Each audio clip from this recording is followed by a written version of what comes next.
नमस्कार बच्चों, हम बात करेंगे ओसीआर आधारित आधार रेखा मूल्यांकन भाग 1 क्लास 6-7 मैथ्स यानी गणित से हम ओसीआर आधारित आकलन देखेंगे। तो पहला प्रश्न है, कौन सी संख्या 4874 से 2 सैकड़े बड़ी है। जैसे ये हमारी संख्या होगी 4874 और 2 सैकड़ा कितना हो जाता है 200, तो इनकी जोड़ हम करेंगे तो 5074 हो जाएगी। तो ये हमारा ऑप्शन 5074 वाला सही हो जाएगा। अगला क्वेश्चन है क्वेश्चन नंबर 2007 को अंकों में कैसे लिखा जाएगा। तो देखो ये है 2070, ये 2007, ये वाला ऑप्शन हमारा सही हो जाएगा। ये 20,007 है और ये 20,070। फिर निम्न में से कौन सा विकल्प 9,740 को शब्दों में दर्शाता है। तो देखो ये 9,074 गलत, 9,074 गलत, 9,074,000 गलत, ये हो जाएगा 9,740। तो ये हमारा ऑप्शन सही। क्वेश्चन नंबर 4 है, निम्न विस्तारित रूप की संख्या बताइए। 80,000 प्लस 3,000 83,000, 20 और 9 29, तो 83,029, ये वाला ऑप्शन हमारा सही हो जाएगा।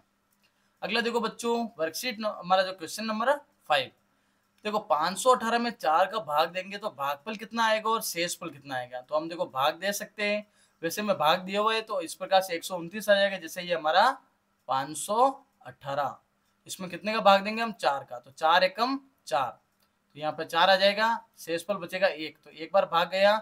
फिर उसके बाद में 1 यहाँ उतरा, 4 तिया 4 दूनी 8, ये 8 हो जाएगा।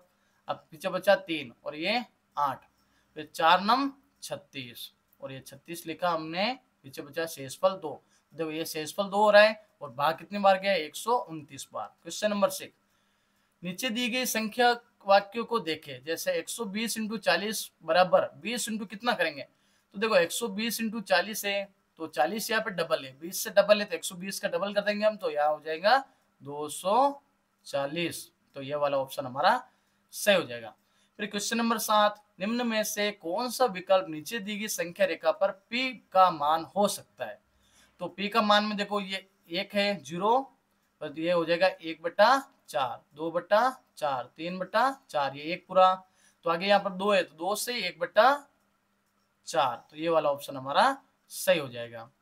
फिर 747 में 4 का भागफल देने पर शेषफल क्या रहेगा। तो 747 में 4 का भाग देंगे तो शेषफल हमारा रह जाएगा, भागफल तो हो जाएगा 186 और शेषफल हो जाएगा 3।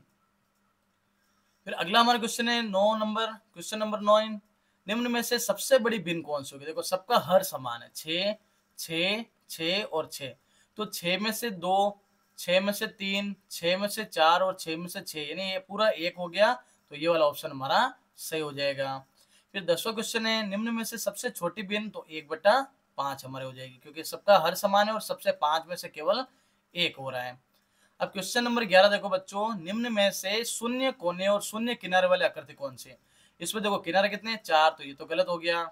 इसमें किनारे 3 है, गलत हो गया। इसमें किनारे 4, इसमें गलत हो गया। तो देखो वर्ग वृत्त होता है ना, जो हमारा सर्कल, उसमें कोई किनारा कोई हमारा नहीं होता है, तो ये वाला ऑप्शन सही होगा। क्वेश्चन नंबर 12, 18 लोगों के एक परिवार में 9 लोग आम खाते हैं, बाकी के लोग आम नहीं खाते, तो परिवार में कितने लोग आम नहीं खाते। तो 18 में से 9 गए तो कितने बचे 9। सोनू 11 डब्बों में 212 चूड़ियां रखना चाहती है, वह हर डब्बे में बराबर चूड़ियां रखता है, तो कितनी चूड़ियां डिब्बों के बाहर बच जाएंगे। तो पहले हम क्या करेंगे, 212 में 11 का भाग दे देंगे। तो जैसे ये हमारा लिखा हमने 212, इसमें 11 का भाग देंगे तो 11 एकम 11, 10 बच्चे। अब 2 उतरा तो 11 नम्मे 99, ठीक है ना, ये 99 हो गए, पीछे बचा 3, तो कितनी चूड़ियां बाहर रह जाएगी 3 चूड़ियां। तो ये पहला ऑप्शन हमारा सही हो जाएगा। फिर क्वेश्चन 14 है, रवि के पास 5,000 रुपए थे। रवि ने बाजार से 1760 रुपए के कपड़े, देखो ये तो हमारा हो गया 1760 रुपए के कपड़े। फिर 1260 रुपए का क्या लिया उसने, किराने का सामान, और 1330 रुपए का उसने क्या लिया, उसने ली पुस्तकें। अब रवि के पास कितने रुपए बचे, तो पहले इन तीनों को जोड़ेंगे, 0 का 0, फिर 6 6 12 और 3 15 का 5 हासिल का 1, 7 और 1 8, 2 10 और 3 13 हासिल का 1, फिर 1 2 3 4, तो 4,350। इसको हम घटाएंगे 5,000 में से, यानी 5,000 में से 4,350 को घटाएंगे तो हमारा आंसर आ जाएगा 650। 15 क्वेश्चन है, सना के पास 1,000 रुपए थे, वह 2 किताबें खरीदती है, प्रति किताब की कीमत 125 रुपए। तो 125 इंटू 2 कितना हो जाएगा, पहली बात तो 125 इंटू 2 यानी 2 किताबें खरीदती है, कितना हो गया 250 रुपए की तो किताब हो गई। और 450 रुपये अपने पिता की कमीज के लिए लेती है। तो 450 ही होगी, दोनों को हम जोड़ेंगे तो हो जाएंगे 700। अब देखो अब सना के पास कितने रुपए बचे, 1000 में से 700 के कितने बच्चे बच्चों, 300 रुपए।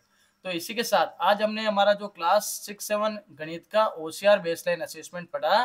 तो इसी के साथ अगले वीडियो में हम बात करेंगे हमारा आधार रेखा मूल्यांकन। तो चैनल को सब्सक्राइब करें, वीडियो को शेयर करें।